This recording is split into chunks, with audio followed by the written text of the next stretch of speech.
Ji sir, the JC show हो और चुनावों को लेकर चर्चा ना हो, तो आपको लगता है कि जो बेंगलुरु में विपक्षी एकता सम्मेलन हुआ, क्या इस बार भी वो एक फ्लॉप शो साबित होगा या फिर एक ठोस प्रगति आपको लगता है कि इससे होगी विपक्षी एकता? देखिए, विपक्षी एकता कुछ बन भी जाएगी थोड़ी बहुत, अभी चुनाव आते आते फिर वो निबट जाएगी। बेसिकली क्या है, दो बातों पे कभी एकता हो नहीं सकती। प्रधानमंत्री पद का उम्मीदवार कौन होगा और सीटों का बंटवारा कैसे होगा। Only miracle can do it. आमतौर पे संभव नहीं है। जी। इसलिए बहुत संक्षेप में अगर मैं इस बातें कहूँ तो इन्हीं दो मुद्दों के आधार पर जो है ना, अब ये हो गया केजरीवाल का समर्थन कर दी कांग्रेस, मान लिया उन्होंने। अभी तो कई उठापटक होंगी बेंगलोर में, आप देखिए अगले 3 दिन में कई कम्बिनेशन बनेंगे, कई कम्बिनेशन टूटेंगे। चुनाव बहुत दूर है, अभी 8 महीने हैं, 8 महीने से भी ज़्यादा हैं। 2024 अप्रैल में मान लीजिए आप जो है 8 महीने, तो अमित शाह नरेंद्र मोदी के लिए तो 8 साल जैसे मानिए आप उनको। जी। अमित शाह की स्ट्रैटेजी आप जानते हैं, काम करने का तरीका उनका जानते हैं, उनकी स्ट्रैटेजी, उनकी रणनीति जिस तरह से काम करते हैं।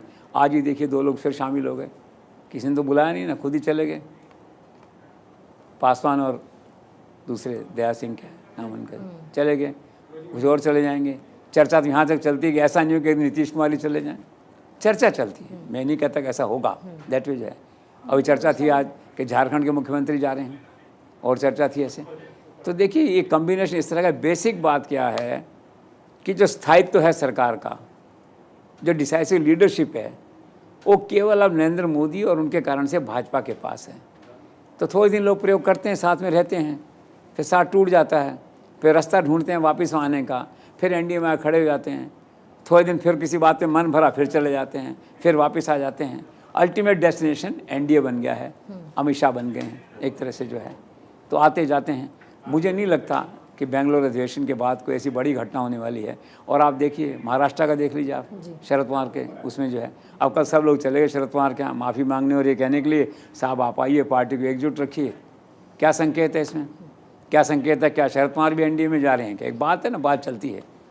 आज शायद कुछ क्या प्रेस कॉन्फ्रेंस ही क्या था, उसमें गए नहीं वहाँ पे जो है।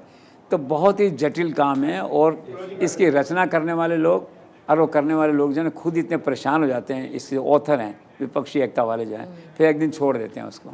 तो मुझे तो उम्मीद नहीं लगती ऐसी कि विपक्षी एकता एक प्रधानमंत्री उम्मीदवार पे सहमत हो, टिकटों के वितरण पे सहमत हो, तो ठीक है, नरेंद्र मोदी शासन कर रहे हैं, जी। No issue.